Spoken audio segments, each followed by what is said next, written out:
शिशु संगोपन संस्था संचलित सविता रमेश फिरोदे या प्रशाला अहमदनगर। इयत्ता 3 विषय मराठी। कविता 21वी दोस्त। या कवितेचे कवी आहेत इंद्रजित भालेराव। निर्मिती सौगोरे VR। मुलांनो, या कवितेमध्ये कवी इंद्रजित भालेराव म्हणतात की माझी एक गाय होती, तिला होते वासरू। गायीच्या पिल्लाला आपण वासरू म्हणतो।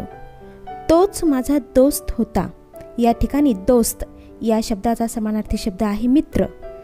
त्याला कसे विसरू। या ओळीचा अर्थ होतो की एक आमच्याकडे गाय होती, तिला एक वासरू होते। वासरू माझे मित्र होते, त्याला मी विसरू शकत नाही। मीही व्हायचो गुबगुबीत। या ठिकाणी गुबगुबीत या शब्दाचा अर्थ होतो बाळसेदार। दूध पिऊ पिऊ दोघांसाठी एक पान्हा, आम्ही भाऊ भाऊ। या ओळींचा अर्थ असा होतो की वासरू गाईचा पान्हा प्यायचे। मी पण गाईचे दूध पिऊन पिऊन बाळसेदार झालो। म्हणजे एकाच आईचे दूध प्यायल्यामुळे आम्ही दोघंही बाळसेदार झालेलो आहोत। जणू आम्ही दोघेही भाऊ भाऊ आहोत।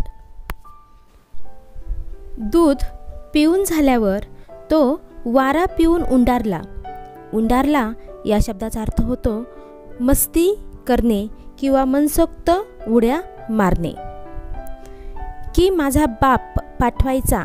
बाप हा शब्द या ठिकाणी वडील या अर्थी आलेला आहे। मलाच त्याला ढूंढायला। ढूंढायला म्हणजे शोधायला। ढूंढणे म्हणजे शोधणे।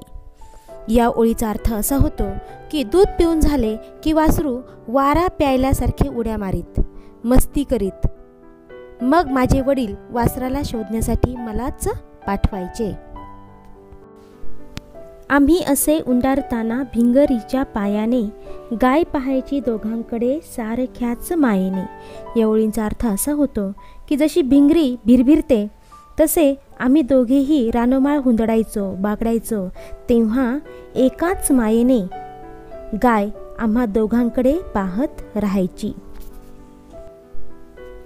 हिरवे हिरवे गवत, कोवळे कोवळे लूस। कोवळे लूस या शब्दाचा अर्थ होतो मऊ टवटवीत। मऊ किंवा टवटवीत। त्याच्यासाठी आणले की गडी व्हायचा खुश। खुश म्हणजे आनंदी।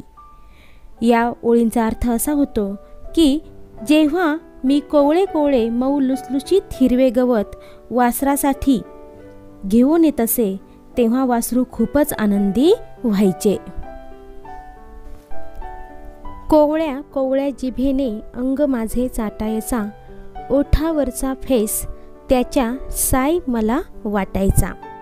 या ओळींचा अर्थ असा होतो की वासरू मऊ कोवळ्या जिभेने माझे अंग चाटायचे तेव्हा त्याच्या ओठावर आलेला पांढरा फेस मला दुधावरच्या साईसारखा वाटायचा। पाहत राहायचा माझ्याकडे जाताना मी शाळेत, माझाही गुंतलेला जीव त्याच्या नाळेत। या ओळींचा अर्थ होतो की जेव्हा मी शाळेत जायचो तेव्हा हा माझा दोस्त वासरू माझ्याकडे व्याकुळ नजरेने पाहत राहायचा आणि माझाही जीव त्याच्याकडे ओढ घ्यायचा। म्हणजेच आम्हा दोघांना ताटातूट सहन होत नसायची। आज जेव्हा पाहतो मी भावाभावाचं फाटताना, फाटणे म्हणजे दुरावा निर्माण होणे किंवा वितुष्ट येणे। आठवत राहतो दोस्त माझा अंग माझं चाटताना। या ओळींचा अर्थ असा होतो की आजकाल जेव्हा भावाभावांमध्ये भांडण होऊन त्यांच्यामध्ये दुरावा निर्माण होताना मी पाहतो तेव्हा अंग मायेने चाटणारा माझा हा वासरू दोस्त मला आठवत राहतो। मुलांनो, आता ही कविता आपण तालासुरात म्हणूया।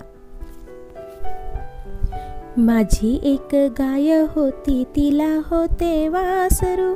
तोच माझा दोस्त होता, त्याला कसे विसरू। माझी एक गाय होती, तिला होते वासरू। तोच माझा दोस्त होता, त्याला कसे विसरू।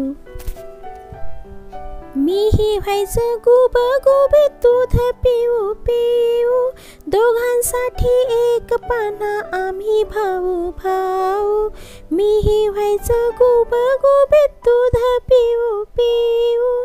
दोघांसाठी एक पाना आम्ही भाऊ भाऊ.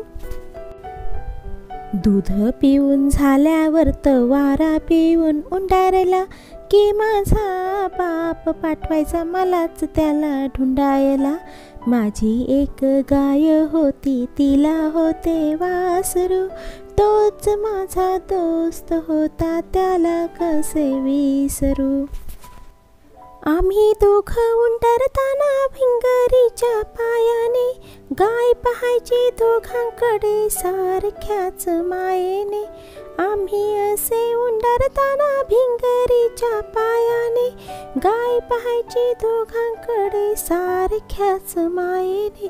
हिरवे हिरवे गवत कोवळे कोवळे लूस, त्याच्यासाठी आणले की गडी व्हायचा खुश.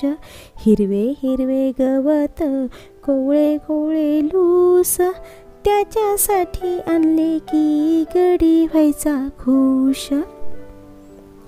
माझी एक गाय होती तिला होते वासरू, तोच माझा दोस्त होता त्याला कसे विसरू. कोवळ्या कोवळ्या जिभेने अंग माझे चाटायचा, ओठावरचा फेस त्याच्या साय मला वाटायचा. कोवळ्या कोवळ्या जिभेने अंग माझे चाटायचा, ओठावरचा फेस त्याच्या साय मला वाटायचा. पाहत राहायचा माझ्याकडे जाताना मी शाळेत, माझाही गुंतलेला जीव त्याच्या नाळेत. पाहत राहायचा माझ्याकडे जाताना मी शाळेत, माझाही गुंतलेला जीव त्याच्या नाळेत. माझी एक गाय होती तिला होते वासरू, तोच माझा दोस्त होता त्याला कसे विसरू. आज जेव्हा पाहतो मी भावा भावाचं फाटताना, आठवत राहतो दोस्त माझा अंग माझं चटताना. आज जेव्हा पाहतो मी भावा भावाचं फाटताना, आठवत राहतो दोस्त माझा अंग माझं चटताना. माझी एक गाय होती तिला होते वासरू, तोच माझा दोस्त होता त्याला कसे विसरू. माझी एक गाय होती तिला होते वासरू, तोच माझा दोस्त होता त्याला कसे विसरू. त्याला कसे विसरू, त्याला कसे विसरू. धन्यवाद.